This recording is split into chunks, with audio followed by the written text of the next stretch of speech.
माननीय सदस्यहरू, अब सम्माननीय प्रधानमन्त्री, गृहमन्त्री एवं विज्ञान प्रविधि तथा नवप्रवर्तन मन्त्री बालेन्द्र शाहको तर्फबाट माननीय कानुन न्याय तथा संसदीय मामिला मन्त्री शोभिता गौतमलाई प्रतिनिधि सभा सदस्य निर्वाचन पहिलो संशोधन विधेयक 2083 माथि विचार गरियोस् भन्ने प्रस्ताव प्रस्तुत गर्न अनुमति दिन्छु।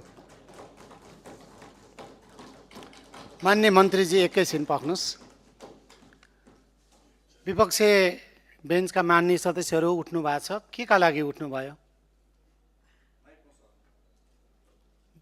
मान्य सदस्यलाई माइक दिनु अगाडि विषय के हो, के का लागि उठ्नुभयो?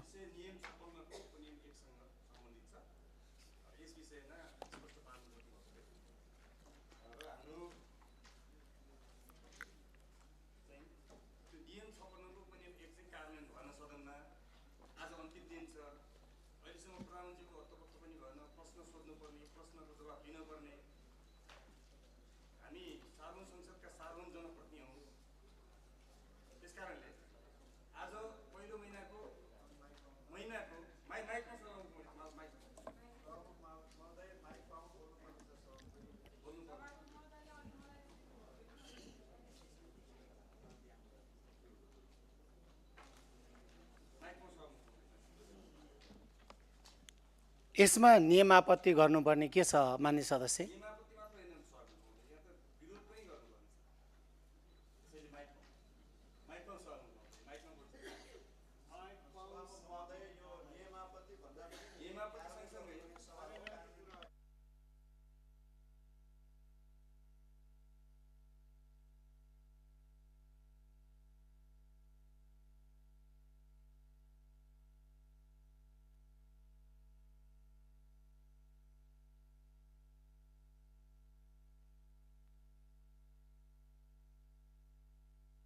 के विषय स्पष्ट पार्न चाहन्छ मान्य सदस्य?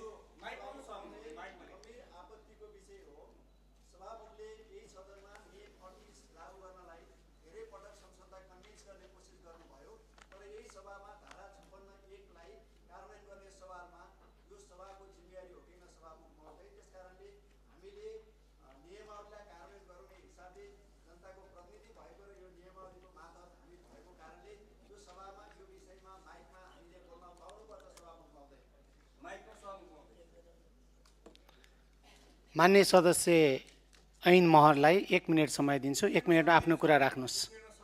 1 मिनटमा आफ्नो कुरा राख्नुहोस्। 1 मिनटमा हुँदैन सभामुख महोदय। 1 मिनटमा सकिँदैन, 1 मिनट बोल्दिनँ म।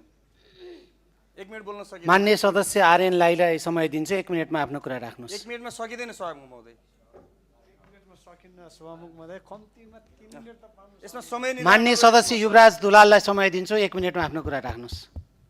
सभामुख महोदय यो विषय बोल्नलाई कुनै 1 मिनेट भनेर पालेसमा रुलिङ गरेर यो शासनै गरे जस्तो भयो सभामुख महोदय। यहाँ हाम्रो प्रतिपक्षका आवाजलाई कुण्ठित गर्ने, दबाउने कोसिस भयो नि सभामुख महोदय। बाहिर गएर बोलेका छैनौँ। यो नियमावलीको नियम नीति तथा कार्यक्रमको मान्य सदस्यले समय माग्नुभयो। मैले मान्य सदस्यहरूलाई समय पालैसँग दिन कोसिस गरेँ। मान्य सदस्यहरूले सभामुखले दिएको समय मान्नु भएन। त्यसकारणले मान्य सदस्यहरूले सभामुखले दिएको समय नमान्ने, मान्य सदस्यहरूले समय माग्ने, सभामुखले समय दिँदा त्यो समय लिन्न भन्ने, यो चाहिँ मर्यादाभित्रै रहेका छौँ मान्य सदस्यहरू। मान्य सदस्य यहाँहरूले के बोल्नुहुन्छ भन्ने कुरा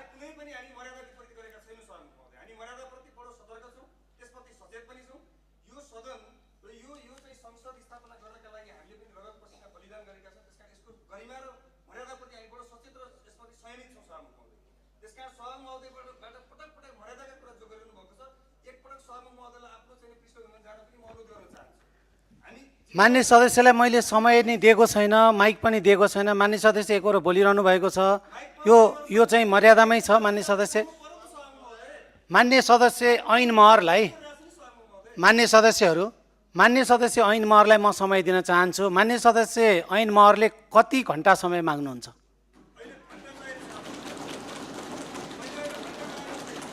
मान्य सदस्य ऐन महरलाई मैले दिएको समय जब तपाईलाई सभामुखले दिएको समय तपाईलाई स्वीकार्य छैन भने अब तपाईले भन्नुहोस् कति समय दिउँ?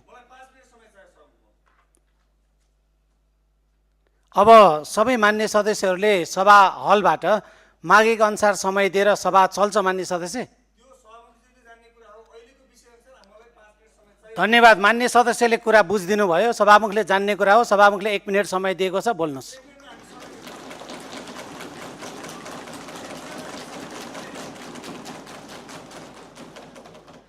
आवाजलाई कुन्ठी गर्ने गरी दिनुभयो नि सभामुखले। 5 मिनट भनेको मैले सभामुखजीले घन्टा भन्नुभयो, मैले घन्टा मागेको होइन नि। 1 मिनट ठाउँमा 5 मिनट मागेको सभामुखजी। त्यसकारण 5 मिनट समय उपलब्ध गराइयोस्। हामी आफ्ना कुरा राख्छौँ। अरू मान्यज्यूहरूले पनि राख्नुहुन्छ। विषय गम्भीर छ, विषय अत्यन्त अरू मान्य सदस्यले राख्नुहुन्छ या राख्नुहुन्न, मान्य सदस्य यहाँलाई त्यो विषयमा पनि यहाँ मर्यादाबाट बाहिर गइराख्नु भएको छ। मान्य सदस्यलाई म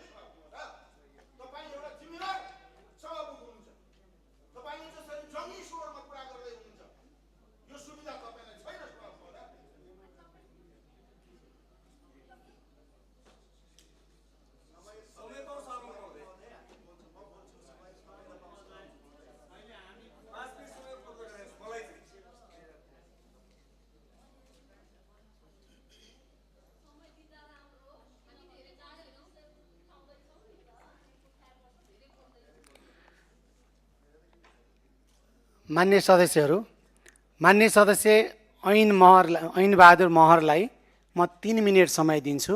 3 मिनटभित्र आफ्नो कुरा राख्नुहोस्। अन्य मान्य सदस्यहरू बस्नुहोस्। सभामुख महोदय धन्यवाद। सभामुख महोदय, हामीले नीति तथा कार्यक्रममा प्रधानमन्त्रीज्यूको उपस्थिति चाह्यौँ। त्यति बेला नियम 38 को विषयलाई लिएर व्यापक छलफल र व्याख्या भयो। मैले त्यो बेलामा पनि भनेको थिएँ, कुरा नियमको हो, नियमावलीको होइन, विषय नियतको हो। प्रधानमन्त्रीज्यूको नियत सदनलाई छल्ने, अपमान गर्ने, जनताको मतको उपेक्षा गर्ने, हुर्मत लिने छ। त्यसकारण चाहिँ संविधानको धारा 76 को 10 बमोजिम सदनप्रति उत्तरदायी बन्नुपर्छ सरकार, जनताका आवाजहरू सुनाइ गर्नुपर्छ र त्यसप्रति जवाफ दिनुपर्छ भनेर हामीले भनेका थियौँ। र आज हाम्रो प्रतिनिधि सभा नियमावली 2079 को नियम 56 मा गरिएको व्यवस्था म यहाँ पढ्न चाहन्छु र त्यसको थोरैमा व्याख्या गर्न चाहन्छु। सभामुख महोदय, यो अनदेखा भएको छ। यसलाई अनदेखा गरेर सदन अगाडि बढ्न खोजेको छ र जसले प्रधानमन्त्रीलाई थप स्वेच्छाचारी, थप निरङ्कुश र थप अधिनायकवादी बाटोमा हिँड्ने उत्प्रेरित गरेको छ। यो कुराले परिच्छेद 9 को प्रधानमन्त्रीसँग प्रत्यक्ष प्रश्नोत्तर भन्ने व्यवस्था छ र त्यसको नियम 56 मा प्रत्यक्ष प्रश्न गर्न सकिने भन्ने व्यवस्था गरेको छ। सभामुख महोदय, त्यसमा प्रधानमन्त्री वा निजको कार्यक्षेत्रसँग प्रत्यक्ष रूपमा सम्बन्धित महत्त्वपूर्ण विषयमा प्रश्न सोध्नको लागि सभामुखले प्रत्येक महिनाको पहिलो हप्ता भनेको महिना 7 गते भित्र पहिलो हप्ताको कुनै एक दिनको बैठकको 7 गते भित्रको कुनै एक दिनको बैठकको पहिलो 1 घण्टा निर्धारण गर्नेछ। गर्न सक्नेछ होइन सभामुख महोदय, गर्नेछ, गर्नुपर्नेछ भनेको अनिवार्य विषय हो।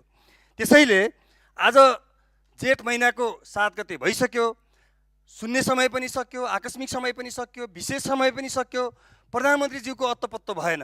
हामीलाई हिजोसम्म पनि अघि विशेष समय चलिरहँदा पनि के अपेक्षा थियो भने प्रधानमन्त्री आउनुहुन्छ, सम्मान्य सभामुखज्यूले बोलाउनुहुन्छ, हाम्रा कुरा सुन्नुहुन्छ, हाम्रा प्रश्नहरू लिनुहुन्छ भन्ने हामीलाई लागेको थियो। विशेष समय सकिँदा पनि यति सत्र 2-3 चाहिँ चरणमा अगाडि बढ्दा पनि प्रधानमन्त्रीको अत्तोपत्तो भएन। त्यसकारण प्रधानमन्त्रीलाई उपस्थित गराइयोस् र नियम 56 लाई चाहिँ कार्यान्वयन गरिकन अगाडि बढ्योस् र त्यो नियम 56 कार्यान्वयन नगरिकन हामी चाहिँ सदन अगाडि नबढोस् भन्ने कुरा राख्दै हामी हाम्रो विरोध जारी राख्ने कुरा सम्मान्य सभामुखज्यूलाई अनुरोध गर्न चाहन्छु। धन्यवाद। मान्य सदस्य आर्यन राईलाई समय दिन्छु। समय 3 मिनटभित्र आफ्नो कुरा राख्नुहोस्। बाँकी मान्य सदस्यहरू बस्नुहोस्। सम्माननीय सभामुख महोदय, हामीले नीति तथा कार्यक्रममा पनि त्यत्रो समय, लामो समय छलफल गऱ्यौँ। यो सम्मानित सदनको समय बर्बाद हुनु भनेको यो हामी सांसदहरू र यो हलभित्रको समय बर्बाद हुनु होइन। सिङ्गो देशको विकासको गति रोकिनको निम्ति र सिङ्गो देशको समय बर्बाद हुँदैछ सभामुख महोदय। त्यो नीति तथा कार्यक्रममा सामान्य प्रधानमन्त्री नआउँदाखेरि थुप्रैचोटि चाहिँ यसो पल्टाइयो, हेरियो चाहिँ प्रतिनिधि सभा